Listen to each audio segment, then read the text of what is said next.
Mundet një njeri ta bëj vetë këtë autoterapi, pra mundet një njeri që ta kuptoj që unë kam probleme me zemërimin, atëre duhet ta kontrolloj, duhet të bëj gjitha këto veprime, apo duhet dikush ta ndihmoj? Se më fal, në këtë rast nuk kishim të bënim me adoleshent, po ishin persona të pjekur nga 40 e ca vjeç, të cilët e bën këtë veprim. Shjo, njerëzit duhet të të menaxhosh zemërimin ose inatin ose emocionet të kësaj natyre, do të thotë në radhë të parë të kuptosh, të njohësh, të kuptosh dhe ta shprehesh këtë lloj emocioni si duhet. Shumica e njerëzve nuk e kuptojnë çfarë është zemërimi dhe inati.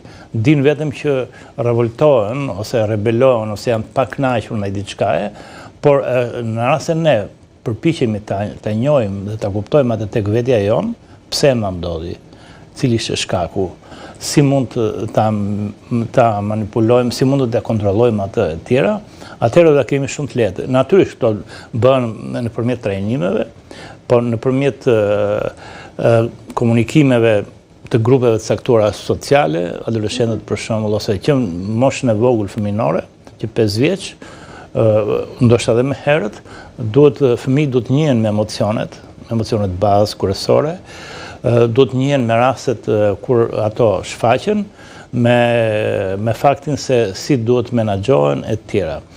Për shembull, trajnimet të tilla duhet organizohen sistematikisht nëpër shkolla, qoftë edhe në universitete, qoftë në organizatat jo fitimprurëse, aktivitetin kryesor duhet menaxhojnë, duhet ta orientojnë kryesisht te komunikimi, dhe komunikimi është si pjesë të vetën elementare ka shmangjen e konfliktit.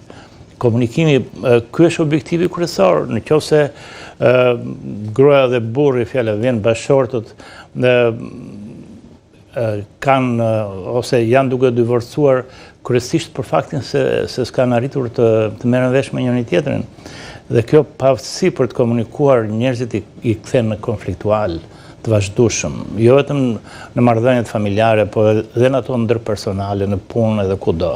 Njerëzit që janë të paaft të japin një fjalë, një emocion, se kur flasim me njëri tjetrin ne shprehim një emocion të caktuar, dhe pozitiviteti, energjia pozitive që shpreh partneri, na plotson ose na lehtëson në shfaqjen e emocioneve tona, dhe kjo bën që të shmangim konfliktet e mundshme.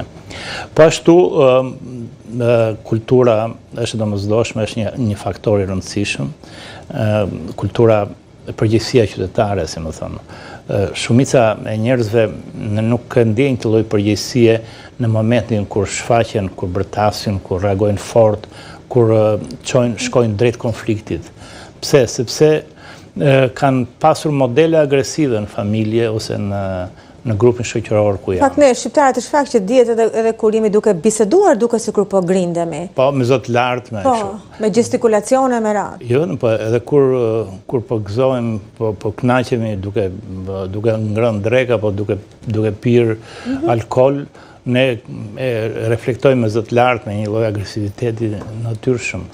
Domethënë, megjithse natyrisht kjo është çështje edukimi familjar, po është edhe e komunitetit ku jetojmë, në punë. Ne japim dhe marrim me njëri tjetrin pikërisht modelet e sjelljes. Të dyja rastet në fakt që ndodhen kur njerëzit ata që i kryejnë këto krime ishin në ambientin e punës. Mendoni që ambienti i punës në Shqipëri është i shëndetshëm? Pse është akumuluar kaq shumë zemërim apo tension? Nuk mendoj se është objekti ose shkaku i konflikteve ambienti i punës. Ne i kemi krijuar vetë ambientet e punës, edhe ambienti i punës është marrëdhënia ndërpersonale midis atyre që punojnë. Ajo është pjesa më e rëndësishme e suksesit në punë, madje e arritjeve. Është shumë e rëndësishme për ta bërë punën, për ta bërë të rejse, për ta bërë joshse, si më thënë, për ta bërë me qef, me dëshirë. Prandaj them që mjedisi nuk ndikon më shumë marrëdhënia ndërpersonale. Sa të aftë jemi ne të ndërtojmë marrëdhënie pozitive, të shikojmë pozitivisht gjërat, të japim energji ose të shirojmë energji inkurajuse, mbështetëse, pozitive në thelb, edhe të marrim njëkohësisht. Po sa ndikon situata ekonomike në vend, situata ekonomike e qytetarëve shqiptar, kur vjen puna pastaj për të kryer veprime të tilla, pasi për të qenë të qetë, për të komunikuar, për të marrë vesh me njëri tjetrin, nëse flasim shqiptar që duhet ta kesh edhe në Terezi. Po.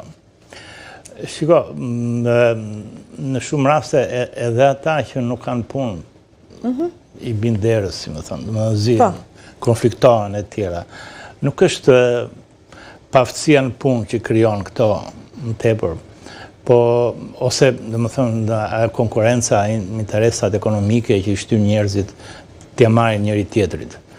Aty hapësira për të punuar ka për të gjithë, mi zoti dhe mi afti fiton normalisht më shumë, duhet fitojnë më shumë, e tjera.